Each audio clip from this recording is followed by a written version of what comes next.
Con la doctora Laurian Jiménez Fabri, jefa del Laboratorio de Genética Molecular de la Universidad Nacional Autónoma de México. Ella es doctora en Ciencias Médicas con especialización en microbiología por la Universidad de Harvard y ha estado colaborando en diferentes espacios, incluidos el nuestro. Yo le agradezco mucho la confianza y también el que nos dé su punto de vista como especialista. Doctora, te saludo con afecto. Buenas noches. ¿Qué tal? Muy buenas noches. Gracias por la invitación. Al contrario, muchas gracias, doctora Laurian. Pregunta, ¿el caso de Omicron se está siendo tratado de la misma manera como hemos tratado los otros casos de COVID en meses anteriores? ¿O ha habido algún cambio en cuanto a la estrategia de la Secretaría de Salud para poder detectar y tratar estos casos nuevos que ahora se presentan, doctora? Pues lamentablemente se están repitiendo los mismos errores que ocurrieron desde el inicio de la pandemia. En esta ocasión, pero claro, estos errores cada vez son más imperdonables porque tenemos más experiencia, más conocimiento, sabemos qué es lo que se necesita hacer y no actuar cuando se sabe qué se tiene que hacer para salvar vidas, pues es una negligencia imperdonable. Al principio de la pandemia ocurrió lo mismo, tuvimos experiencias de otras partes del mundo, mucho más tiempo que otros países, la experiencia de otros países y no se actuó acorde a ese conocimiento y aprovechando el tiempo adicional que teníamos. Ahora con Omicron, al día de hoy, tuvimos 5 semanas y media, vamos a decir, desde que se avisó que Omicron existía y que se estaba propagando por el mundo. Durante estas 5 semanas hemos visto lo que está ocurriendo en Argentina, en Estados Unidos, en Canadá y en toda Europa. Y sabíamos que esto iba a ser solo cuestión de tiempo. Se tuvo que haber aprovechado el tiempo para vacunar a más personas y para tener los esquemas triples de vacunación a una proporción más grande de la población. Se perdió el tiempo y no solo eso, se perdió el tiempo y las propias autoridades estaban incitando a que la gente hiciera reuniones masivas y una serie de cosas cuando debimos habernos estado cuidando para que esto no azotara tan gravemente. Así que la situación pues es muy delicada y no se ha hecho, es decir, nada para amortiguar el golpe que vamos a recibir en los siguientes días. Entiendo que no se trata de ser alarmistas, pero bueno, finalmente venimos de un periodo de vacacional y de mucho convivio. Es de prever que enero y febrero se vivan situaciones similares a las que se vivieron en cuanto a saturación de camas y número de personas fallecidas, doctora. Es muy probable que así sea. La experiencia que se tiene ahorita en otros países es en donde Omicron, salvo Sudáfrica, que es un caso muy particular, el caso de Sudáfrica ha resultado ser la excepción más que la regla, al parecer. La experiencia que se tiene ahorita con los países europeos es que en donde Omicron comienza a propagarse de forma predominante, los disparos en el número de contagios son tan excesivos que los hospitales comienzan a saturarse.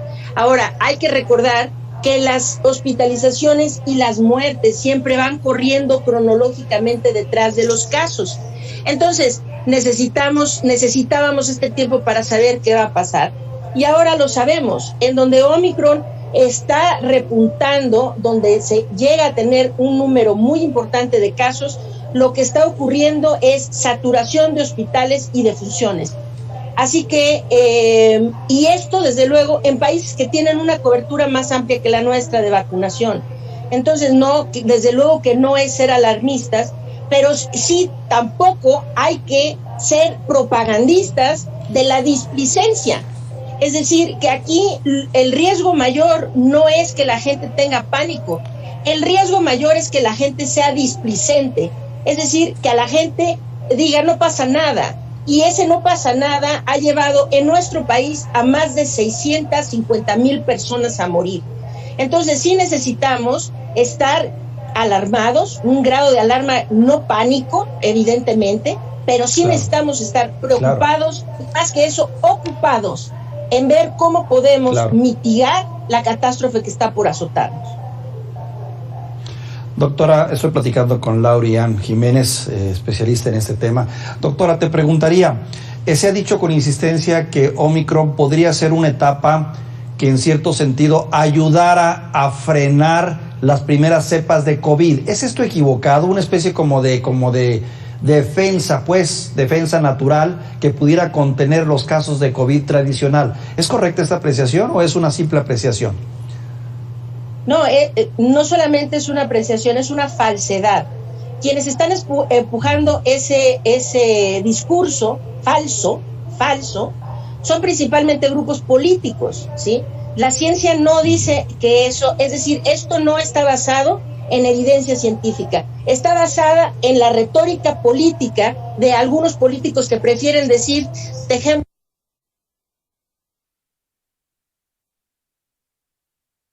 a la gente infectar. Cuidado con esta falsedad de decir que Omicron no es grave o que de alguna manera nos va a beneficiar si mucha gente se contagia.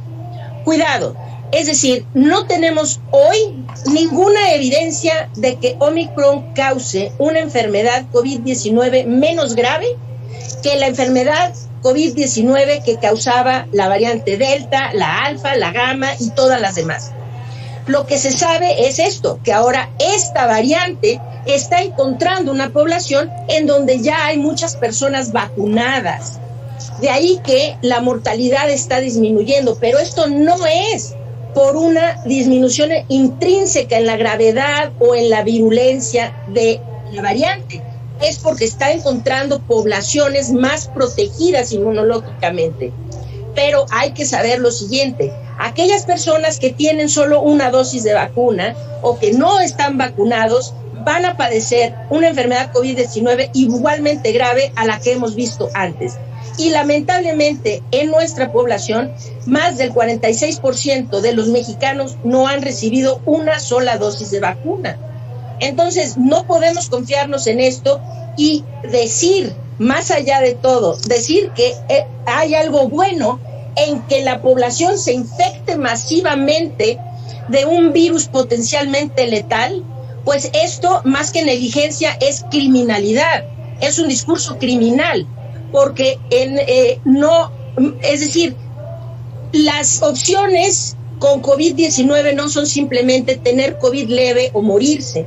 Entre tener COVID leve y morirse hay una gama, y dentro de esa gama hay millones de personas que padecen lo que conocemos como COVID largo, que son las secuelas que deja COVID-19, incluso en personas que han padecido la enfermedad de forma leve. Entonces, cuidado, la infección masiva no puede llevar a nada bueno, más que a muertes masivas como las hemos tenido antes, y a una cantidad importante de personas padeciendo secuelas. Aquí la meta tiene que ser detener la transmisión del virus, cuidarnos del contagio. Es decir, seguir hablando 2 años entrada la pandemia de una posible supuesta inmunidad de rebaño que no es posible alcanzar, es hoy un discurso criminal. Doctora, hemos leído tu libro con interés y uno de los puntos que sostienes es que parte de la estrategia correcta sería la aplicación de más y más exámenes para poder determinar. ¿Cuál crees que sea la razón por la que el gobierno no ha aplicado esta estrategia de exámenes, de aplicar exámenes en los aeropuertos, exámenes en las localidades donde se presentan los primeros casos, detectar pues los casos de Omicron a tiempo? ¿Cuál es la razón? ¿Falta de recursos? ¿No creer en esta estrategia? ¿Ineptitud? ¿Irresponsabilidad? ¿Dónde caería? Pues muchas de las anteriores: ineptitud, irresponsabilidad, negligencia y ganas de ahorrar, más ganas de ahorrar que de salvar vidas. Esa es la razón. Es decir, se tuvo que haber hecho el número y se tiene que hacer el número suficiente de pruebas. No se trata de vamos a hacer pruebas por hacer pruebas, ni entre más millones de pruebas hagamos es mejor, no. Las pruebas tienen un objetivo muy definido y el objetivo es identificar los casos positivos para poder aislar, que esas personas sepan que están contagiadas, poderse aislar para cortar las cadenas de transmisión. Esto es importantísimo. También la detección temprana de la enfermedad salva vidas. Es decir, aquí, por ejemplo, el día de hoy se escucha a la jefa de gobierno de la Ciudad de México, la doctora Sheinbaum, decir, no, todavía son muy poquitos los contagios, no hay nada de qué preocuparse. hay mucho de qué preocuparse, porque los contagios son el síntoma primero. Lo que viene después son las hospitalizaciones y a eso le siguen las muertes. Si vamos a esperar a tomar acción hasta que veamos los hospitales saturados, entonces se actuó demasiado tarde. Hay que actuar temprano para evitar las hospitalizaciones, para evitar esas muertes.